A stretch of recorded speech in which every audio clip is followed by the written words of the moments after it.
June 18, 1944. Northern France, skies above a contested sector near Saint-Lô.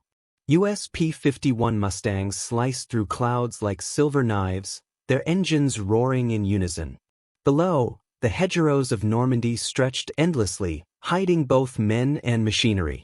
A formation of Bf-109s appeared suddenly, diving in with lethal precision, their silhouettes dark against the sun. In the cockpit of a Mustang, Sergeant James "Jimmy" Callahan gripped the gun sight, his knuckles white, eyes scanning a dozen flashing shapes converging fast. The enemy pilots were seasoned, aggressive, and confident. Every second counted. One false move, one hesitation, and the sky itself could become a grave. Callahan's gunner, perched behind the canopy, felt a pulse in his veins that matched the engine's roar. His mind calculated trajectories, speed, and angles instinctively.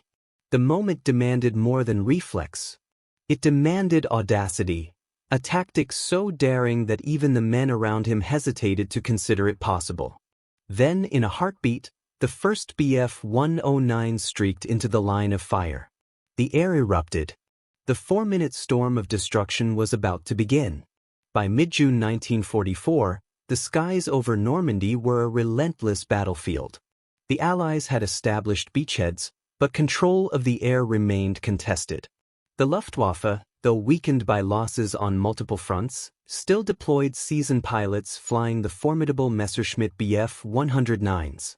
These fighters, fast and agile, could dominate poorly coordinated formations, and American air units had learned to respect both their speed and precision. The U.S. 8th Air Force and 9th Air Force had committed squadrons to maintain air superiority, using long-range P-51 Mustangs and P-47 Thunderbolts to escort bombers and engage enemy fighters. Every sortie was a complex dance. Altitude, wind, sun position, formation spacing, and split-second decisions determined life or death. Pilots knew that underestimating the Bf-109's performance could mean instant destruction. Sergeant James Callahan, though young, had already flown dozens of missions over Europe. He understood the rhythm of combat in a way that textbooks could never teach. Each dogfight was a calculation of angles, velocity, and instinct. The difference between survival and catastrophe often hinged on the smallest detail: a glint from a wing, the flash of a gun sight, a shadow across a cloud. The unit's recent missions had been grueling. Enemy pilots had adapted to American formations, employing feints and split maneuvers designed to lure squadrons into vulnerable positions. In the skies above Saint-Lô, the Bf-109's aggression was clear. They struck with speed, breaking formation unpredictably, forcing the American pilots to constantly adjust. Any hesitation, any delay in firing, and a Marine or Air Force pilot could be lost. Callahan's squadron had developed strict protocols for engagement. Pilots flew in staggered formations, covering one another, coordinating attacks to maximize firepower and reduce exposure. Yet even the best tactics could fail against sheer audacity. The Luftwaffe's fighters were not just machines. They were extensions of the men inside them, experienced killers with an intimate knowledge of aerial combat. The terrain below added complexity.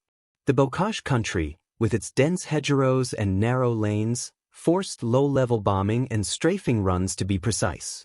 Enemy flak could erupt at any moment, turning sky into death trap. High above, pilots contended not only with enemy aircraft but with physics itself, air density, engine performance, and the mechanical limits of their Mustangs and Thunderbolts. Every dive and climb required calculation, but the human factor remained the most unpredictable. Callahan's gunner had observed these conditions in previous missions.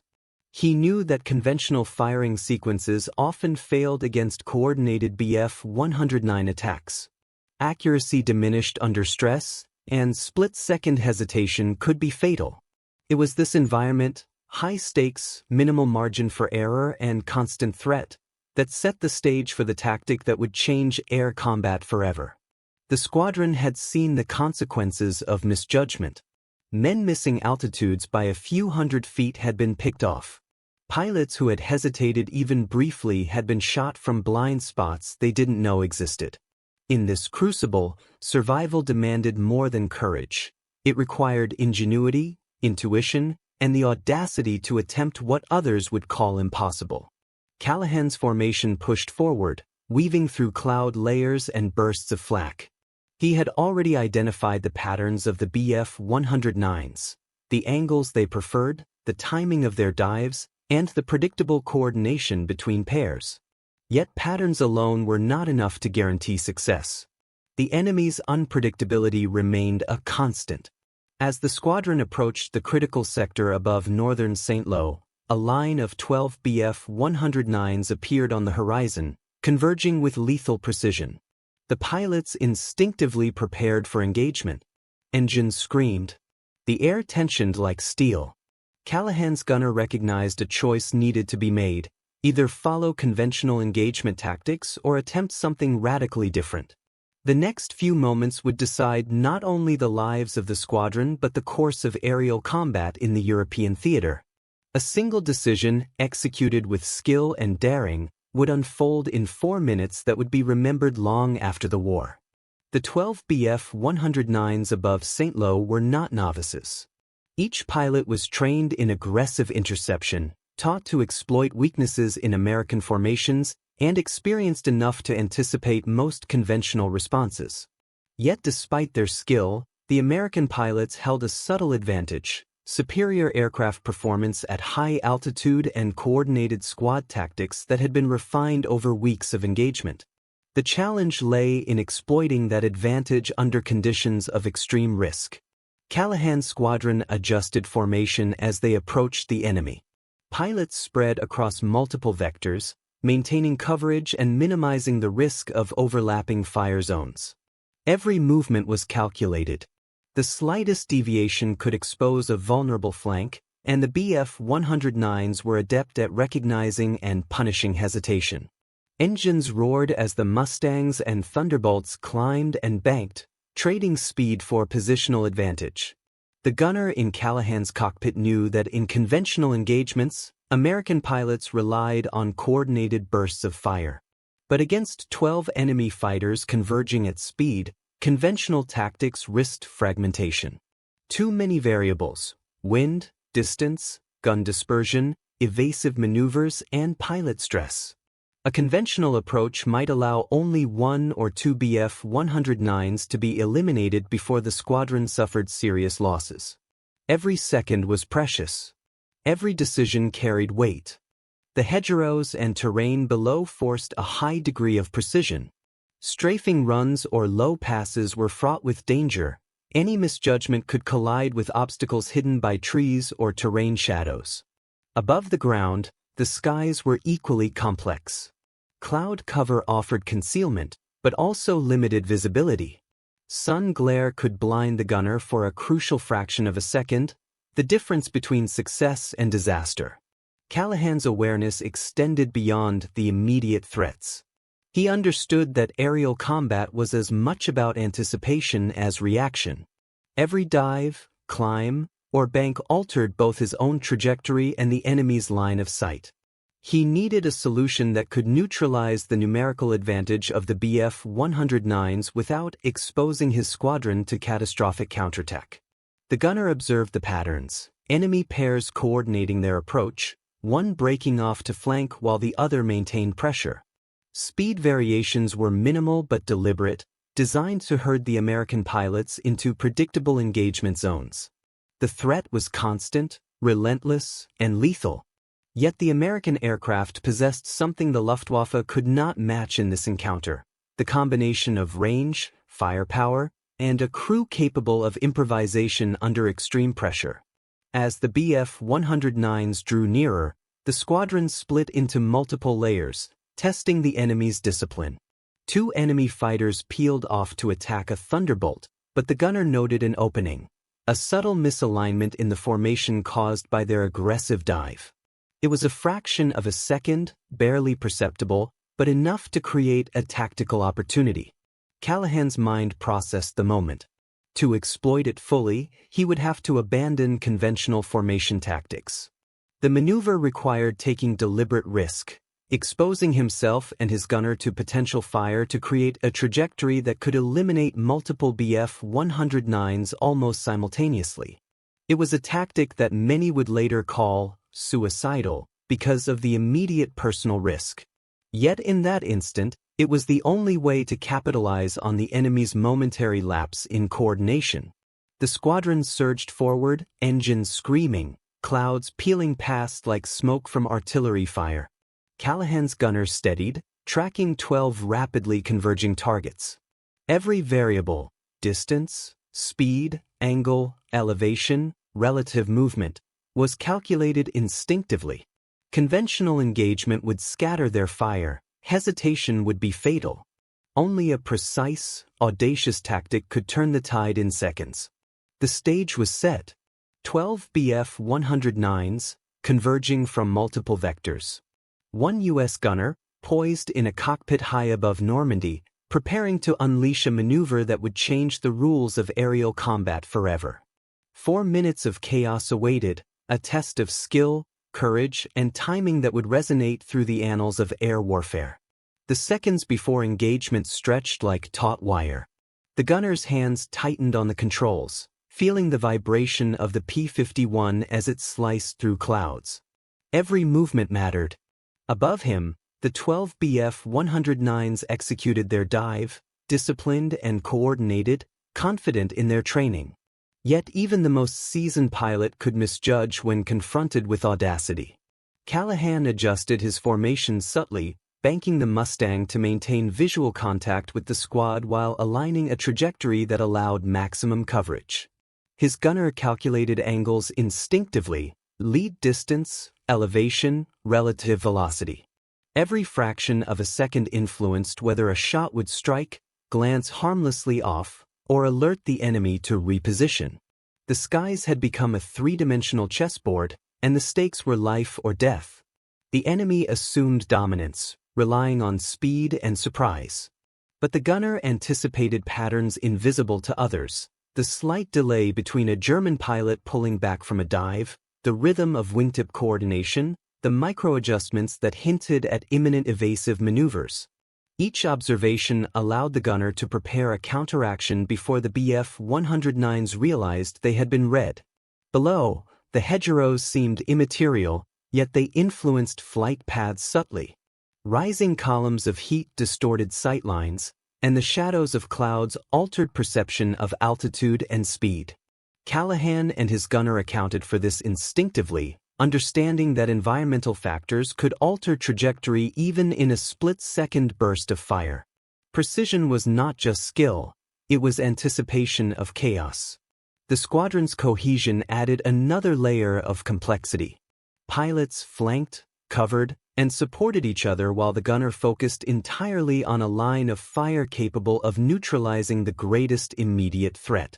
Each pilot trusted Callahan's judgment implicitly, knowing the tactic required execution without question.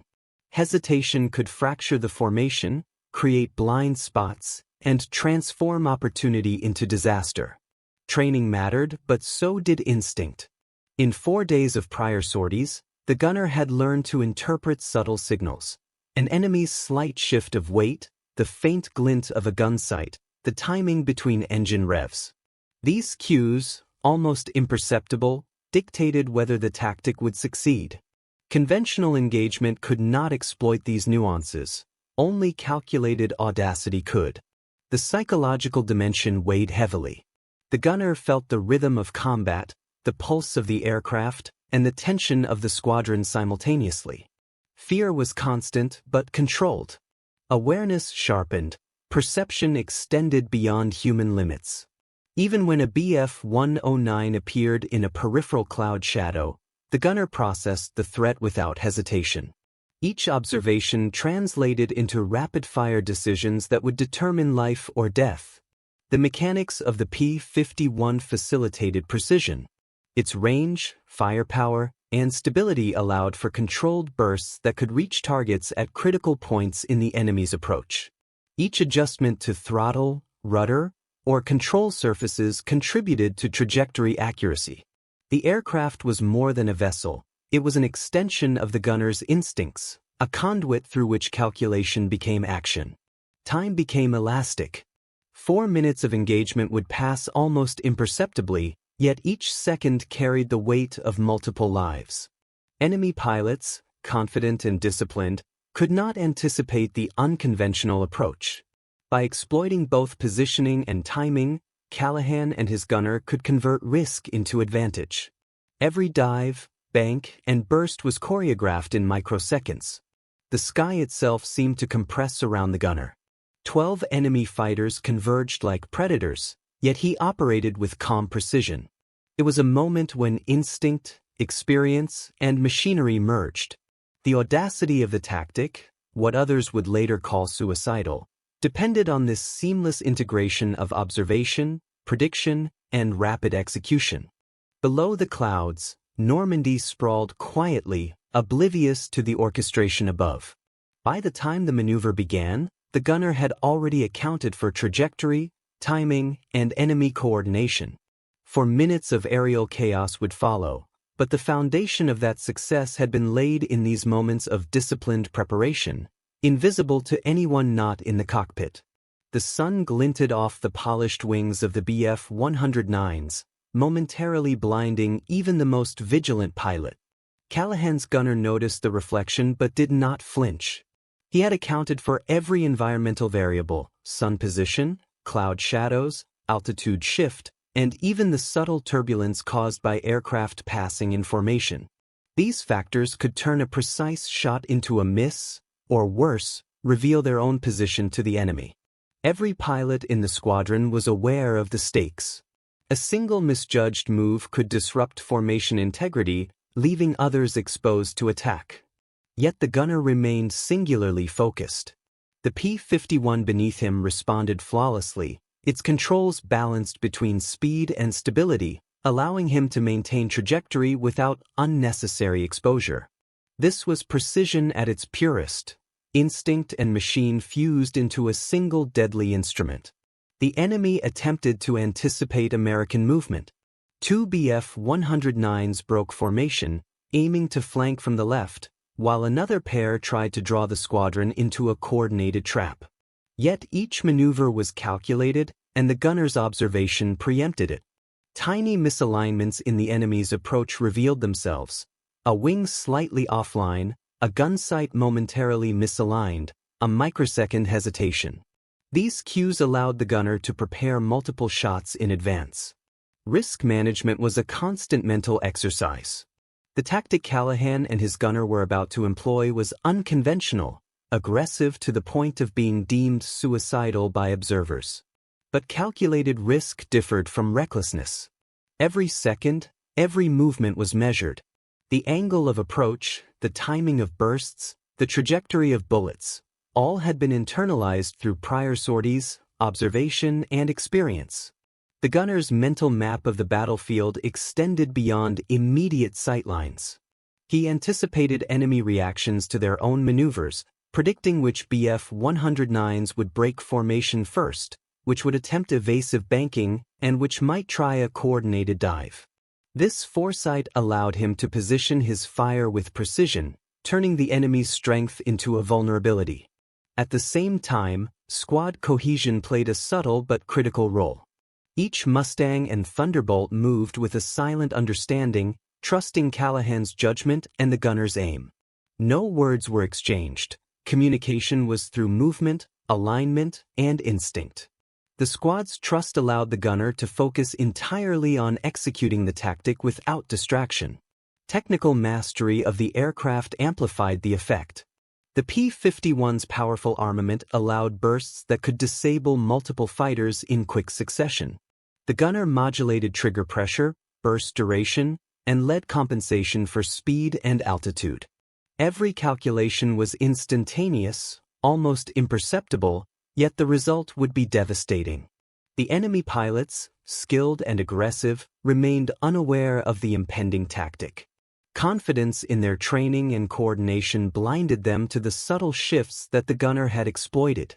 Within moments, they would discover the lethal precision of audacity, a single gunner defying expectation, turning numerical disadvantage into absolute control. For minutes of combat awaited. Within that span, the skies over northern St. Lo would witness destruction that would not only secure local air superiority but redefine how aerial engagement was conceived. The tactic had been prepared in mind and instinct. Now it would be executed in reality. The tension was palpable, almost tactile, vibrating through the cockpit. The gunner and Callahan had trained for hundreds of missions, yet nothing replicated the intensity of facing 12 converging enemy fighters simultaneously. Every micro-decision counted. Every shot carried consequence. And yet, the rhythm of preparation, observation, and instinct created a strange calm, a controlled violence poised to erupt. As the squadron closed the distance, the first signs of the enemy's misalignment became evident. A slight deviation in formation, a premature break in pattern, a minor hesitation, all invisible to casual observation but glaringly clear to the gunner. The opportunity had arrived. Precision, audacity, and timing would transform risk into decisive action. The sky held its breath. The first Bf-109 streaked from the sun, its engine screaming as it dove toward the Mustangs. Callahan's gunner steadied, anticipating the line of approach with precision honed through hours of observation and instinct. The trigger finger tensed. The P-51 shuddered under the initial burst, the gunfire ripping through the air. The enemy fighter erupted in flame, spiraling toward the hedgerows below. No hesitation followed. The second 109, attempting a coordinated flank, banked sharply, revealing a sliver of fuselage and the glint of a gun sight.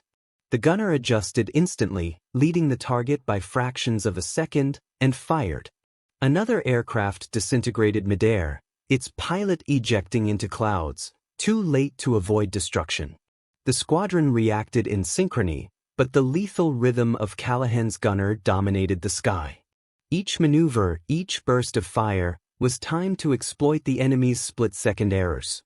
The Bf-109s, confident in their superiority, began to falter. Their coordinated dive sequences became fragmented. Hesitation crept into their movements. Callahan pushed the Mustang into a steep bank, closing on a third target. The gunner calculated velocity, accounting for altitude, relative motion, and wind drift. A controlled burst tore through the fighter's fuselage, the round of tracers slicing the sky like white-hot threads. The enemy plane wobbled, smoke trailing, before tumbling helplessly out of formation. The rhythm accelerated. 4, 5, 6 Bf-109s began to fall in rapid succession. The air seemed to vibrate with controlled chaos, engines screaming, bullets streaking, and aircraft disintegrating in fire. The squadron's pilots kept tight formation, trusting the gunner's timing implicitly, moving only as necessary to maintain positioning without disrupting the lethal sequence. The enemy's coordination collapsed entirely. Pairs of Bf-109s attempting flanking maneuvers collided with misaligned trajectories or overshot their approach angles. The gunner, anticipating these shifts, neutralized each as opportunity appeared. Each shot was deliberate, precise, and fatal. For 4 relentless minutes, the sky above northern St. Lo transformed into a battlefield of audacious precision. The gunner executed bursts with measured timing, targeting weak points in fuselage and engine, forcing rapid loss of control. Pilots tried evasive maneuvers, but the combination of speed, angle, and instinctive targeting left almost no margin for survival. Callahan's Mustang danced through the chaos, banking, climbing, and diving as necessary to maintain the optimal line of fire. The aircraft's stability allowed the gunner to focus entirely on execution, maintaining bursts without overcompensation. Every tracer streaked with lethal intent. Every fire line was calculated, not random. The airspace, once dominated by 12 skilled enemy fighters, now collapsed into confusion. Smoke and fire trails carved through clouds, the wreckage of Bf-109s tumbling into Normandy's hedgerows below. Each successive kill reinforced momentum, amplifying the psychological effect on surviving enemy pilots. Fear and hesitation replaced confidence and aggression. The squadron, inspired by the gunner's audacity, adapted fluidly. Pilots maintained formation, adjusted altitude subtly, and covered each other without breaking rhythm. The synergy between aircraft and pilot was flawless, a single orchestrated extension of the gunner's skill. By the end of this first half of engagement, 6 enemy fighters had already been eliminated. The remaining 6, disoriented and attempting to regroup, faced a new, terrifying reality. One gunner in a P-51 could dictate the pace, positioning, and fate of 12 enemy aircraft in minutes. Momentum had shifted irrevocably. The remaining 6 Bf-109s struggled to regain formation. Their confidence had shattered, replaced by caution and hesitation, a vulnerability the gunner exploited instantly. Callahan guided the Mustang into an optimal angle, banking sharply to align the P-51 with the approaching fighters. The gunner fired in controlled bursts, each round calculated to hit engine, wing, or fuselage. Tracers streaked across the sky like molten threads, cutting through the chaos of evasive maneuvers. One fighter attempted a sharp dive, banking too late to avoid the line of fire. Smoke erupted from its engine, and it spiraled into the distance, leaving flames licking the clouds. Another pilot tried to flank from the left, banking steeply to gain an advantage. The gunner anticipated the movement, leading the shot to intercept the plane's trajectory midair. The impact tore through the fuselage, sending the aircraft tumbling uncontrollably toward the hedgerows below.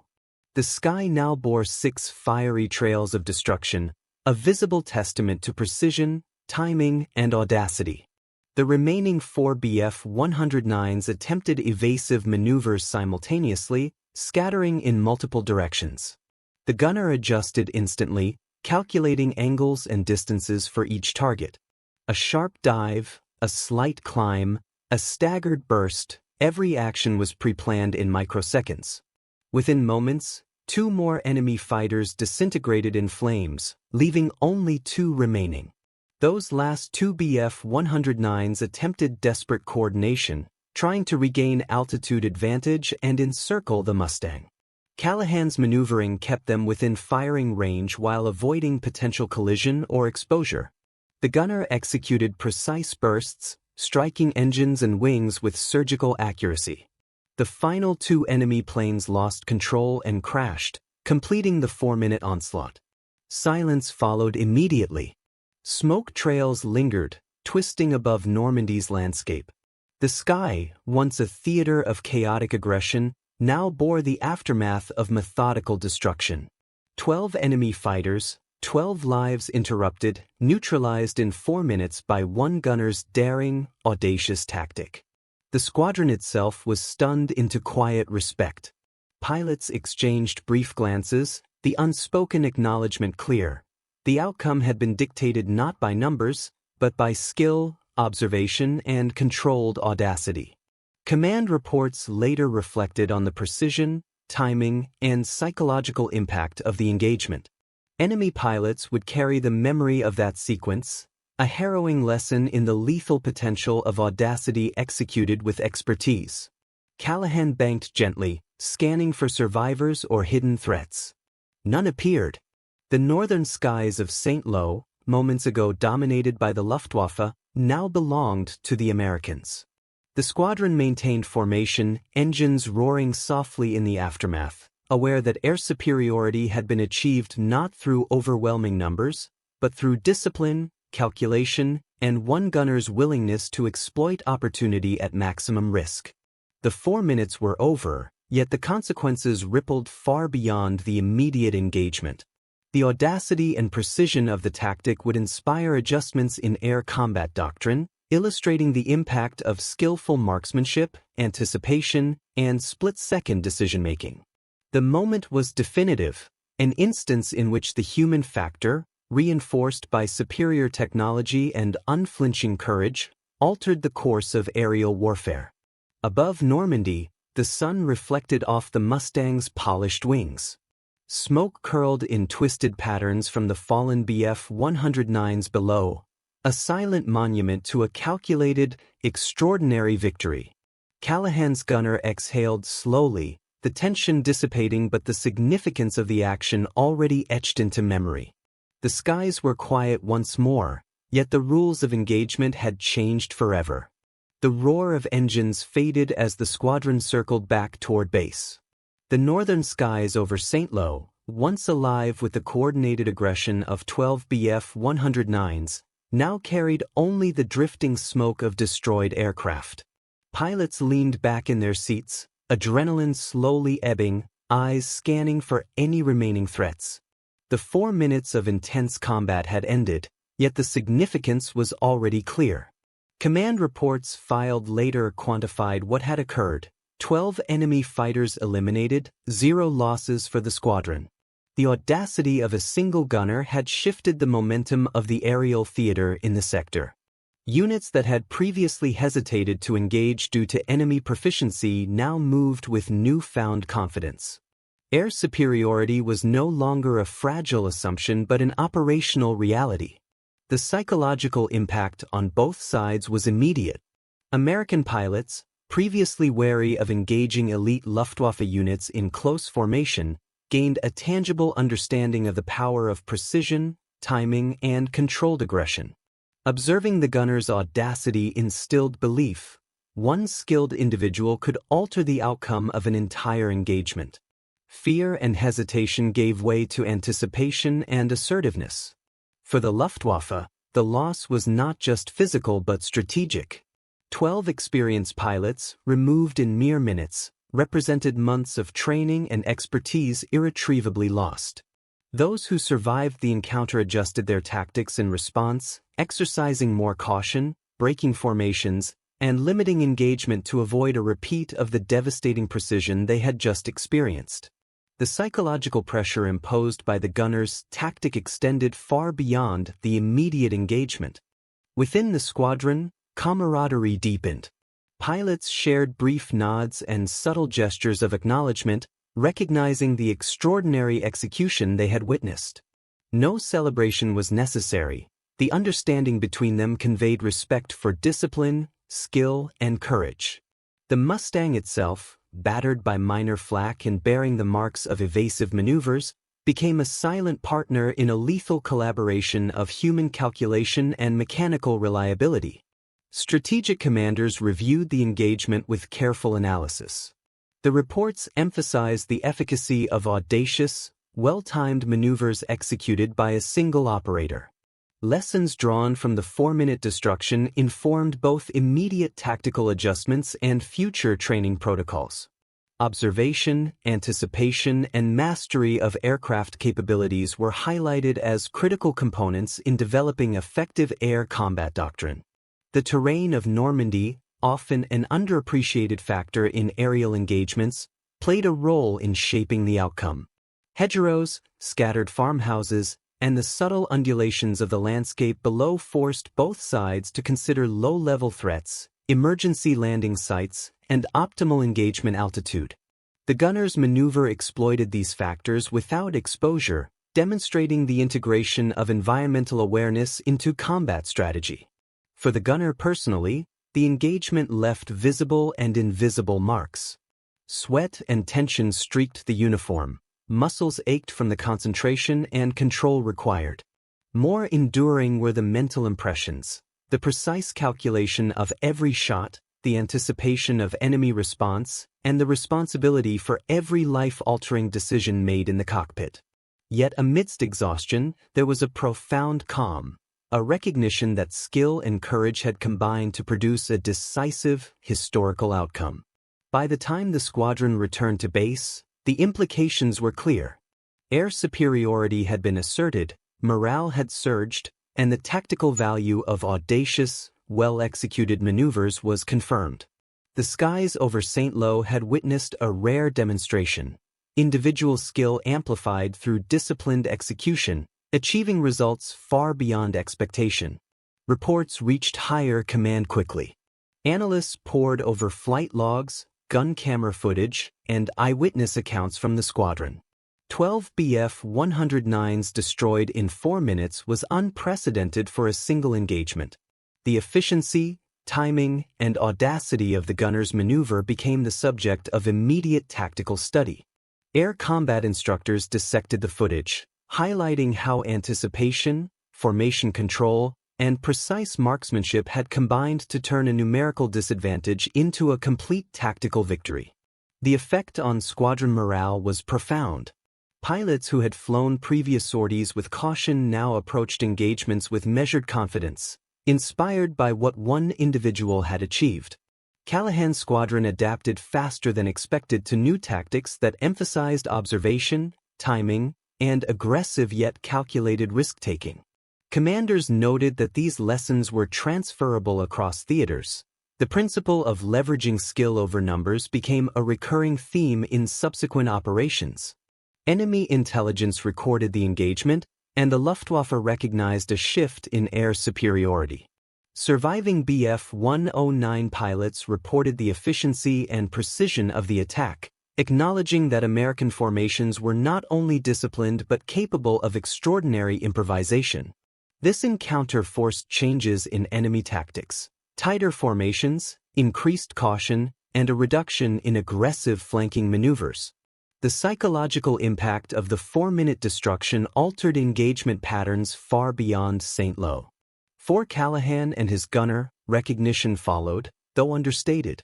Official commendations highlighted their skill and bravery, emphasizing technical mastery and decision-making under extreme pressure. Fellow pilots lauded their accomplishment quietly, respecting the professionalism required to execute such a maneuver flawlessly. The act itself, though audacious, was viewed less as spectacle and more as a demonstration of what disciplined skill could achieve in modern air combat. The destruction of 12 Bf-109s in such rapid succession did more than neutralize immediate threats. It reshaped the tactical landscape in Normandy, securing temporary air dominance that allowed bomber missions and ground operations to proceed with reduced risk. Allied units could advance with increased confidence, knowing that enemy fighter capabilities had been significantly disrupted. The engagement also served as a case study in integrating human skill, mechanical performance, and environmental awareness, a lesson incorporated into air combat training for months to follow. At the squadron's debriefing, maps were marked, trajectories analyzed, and individual decision points examined. The 4-minute engagement became a template for rapid strike maneuvers, highlighting the potential of audacious tactics when combined with discipline, observation, and superior technology.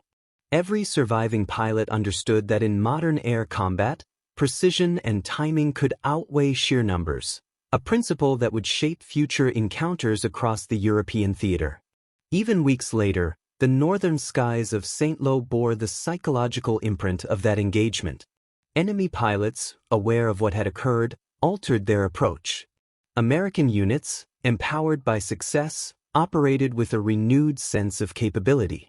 The gunner's skill had created ripples far beyond a single sortie, influencing tactics, morale, and strategic planning in ways that extended well past the battlefield.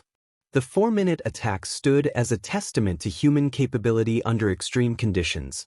Observation, anticipation, and audacity merged into decisive action.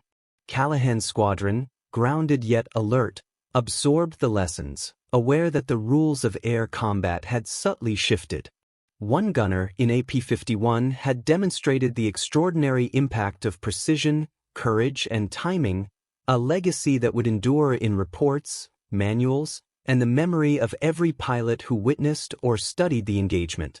In the quiet after the storm, the skies above Normandy returned to a deceptive calm. Smoke still curled faintly from the wreckage of the 12 Bf-109s, a reminder of 4 minutes that had redefined aerial combat. What had occurred was more than destruction. It was a demonstration of how skill, observation, and audacity could overcome numerical superiority. The gunner's tactic, executed with precision under extreme risk, challenged conventional understanding of air engagements. It proved that one disciplined, highly trained individual could shift the balance of power in a fraction of the time previously thought necessary. This lesson resonated far beyond St. Lo. Commanders incorporated it into doctrine, instructors used it as a teaching example, and pilots internalized the principle that audacity, when married to skill, could decisively influence outcomes.